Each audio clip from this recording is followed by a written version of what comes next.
Hi, it's Eve. I'm under the light of the full moon. So, um,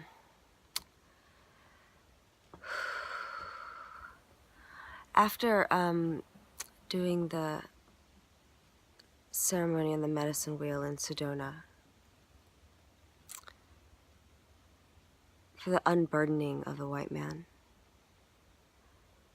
inside all of us, and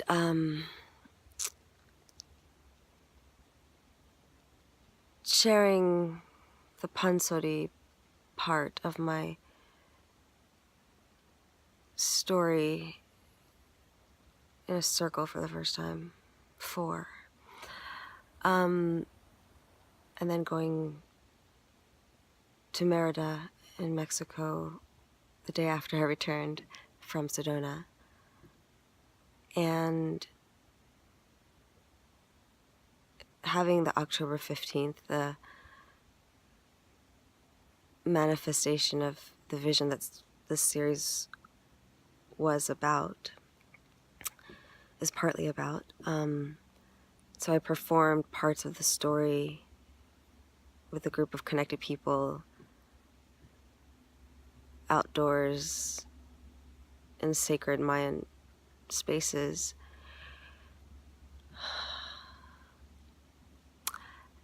And then, and I faced some shadow aspects of my self, the way I use sexuality to seduce or manipulate, the way I confuse myself with other people's projections, and also seeing that and then choosing to be a different way. It was very empowering. I mean, after I beat myself up, once I saw the pattern, like, I'm still doing this shit, I realized, yeah, you're still doing it just so you can make a different choice. And it wasn't hard. And then when I spoke with the teacher who was involved in this kind of projection, this pattern, when I spoke to him as an equal, when I was really being who I am and not this playing this role of some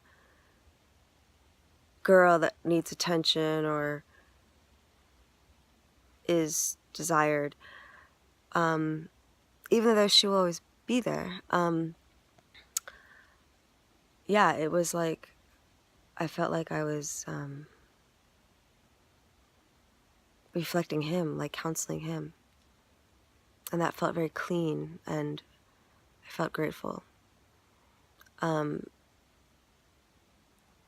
Instead of not having respect for him because I was also saw the human part. It's like seeing each other at our highest, and thus raising each other instead of only going on what is being presented before us. And then the day after I got back from that, I went to this workshop, 6-day intensive, called pelvic heart integration, in which I did had a family constellation of my own done for me for the first time. Saw how much work just how much clarity and peace I do have around my wounds from my family. It's like I've been living with them for almost a year now, voluntarily and gratefully. And, before that, I've been doing it energetically for years. So, yeah, it doesn't always have to be this dark, cathartic, like intense thing, this healing anymore. It's like I have arrived in some ways, even though, of course, there's always more.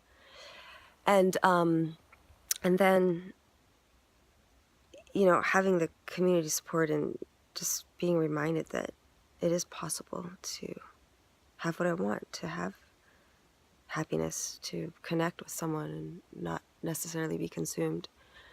And then I connected, had really intimate, important connections with several people. And then after that, spending time with a few of those people and experiencing being penetrated energetically, like through tantric exercise, feeling that, and learning also that sometimes making love is being still. It's like not feeling anything and being okay with that. I realize I haven't been able to experience the kind of letting go, the full orgasm because not only have I felt my lovers were unskilled or impatient, but I felt like I was impatient. Even when I masturbate, so it gets too intense and I stop because I go too fast. And I think it's because I have an idea of what it's supposed to be about for the other person and for me. And like I demonstrate in the rest of my life, it's like as soon as I feel connection or excited about something, I jump to what I know it could be or what I imagine, and thereby not staying present in the moment, which is what is required to really, before you can surrender to something, you have to be there. You have to have it before you can lose it. And I never let myself get totally full because I'm kind of giving as soon as I get. And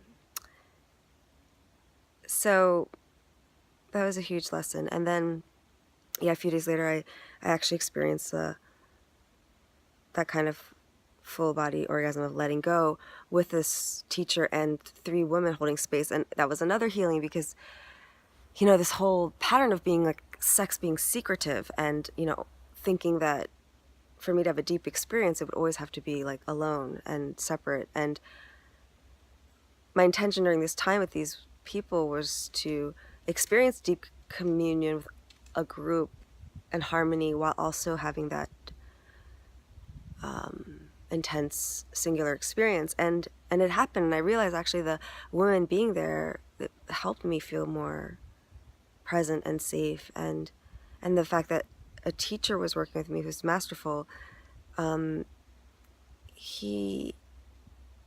noticed that it was like when he told me to spread the sensation across my body. I've heard of that before. I've read books around sex and just, to, like for guys to move the energy up. And anyway, but when he asked me to do it, I was like, but I'm not feeling that much yet. And so when I extended it, it felt like not dramatic like I thought it was supposed to. And then, of course, like it's like the undertow. It's like there's a little bit of recession, and then it allows that kind of a gravity or inertia allows it to push back into that overflow. And so that was wonderful. And of course it was like a whisper, not a bang, whew. And then I finally had a few days alone, and in those days I realized that there's something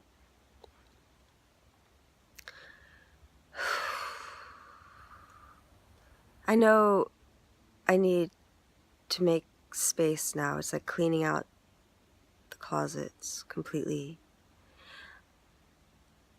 Make space for the creative stories that want to come through me.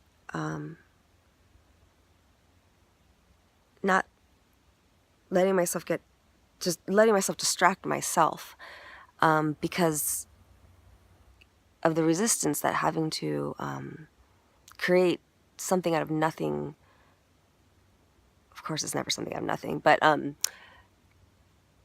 there's a resistance to doing what I'm here for, right? And So it's easy to, as someone who's very curious and can see beauty in people, and it's rare for me to have, at the same time, it's rare for me to have deep connections. So when I do, which like happened recently a lot, then I assume, again, I jump and I'm like, oh, maybe we were meant to work together, or, you know, this should be explored, but not necessarily, because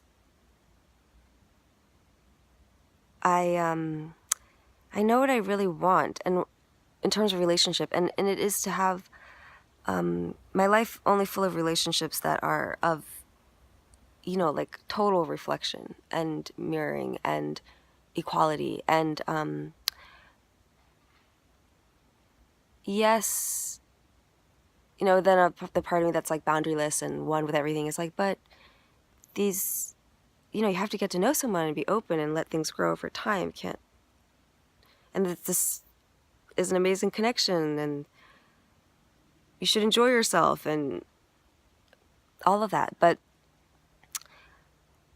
I have done that, many times, and I realized that for me, being too open to people, like, is not my path of evolution. I need to be more discerning, and to just honor that a connection could be complete and beautiful and not need to be tended or cultivated. And so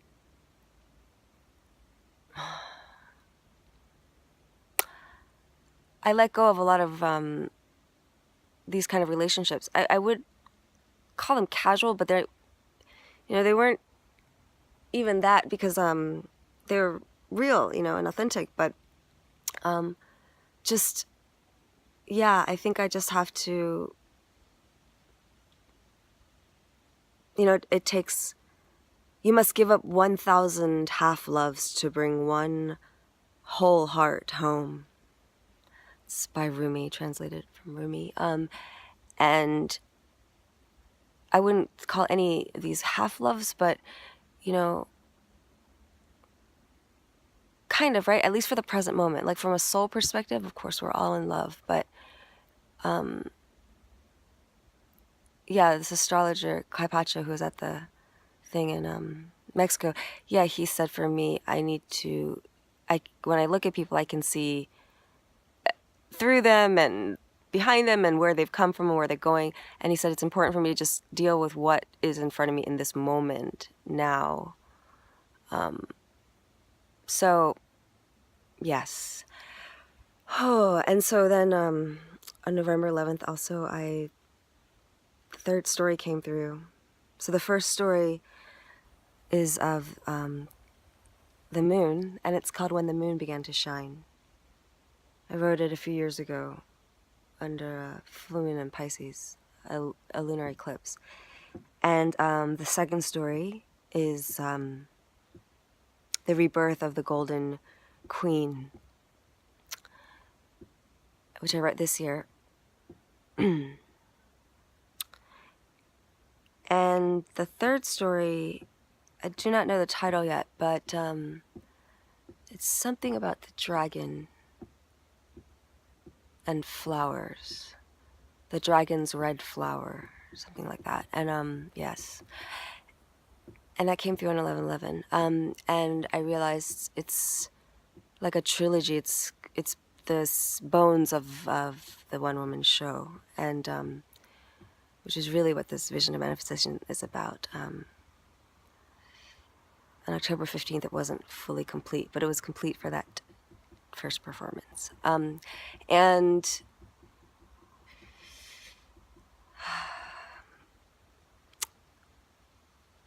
yep, and then I'm going to write still the narrative in between,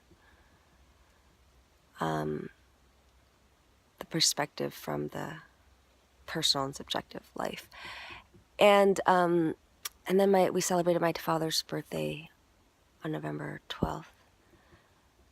And today is November 13th, and I am under the just full moon,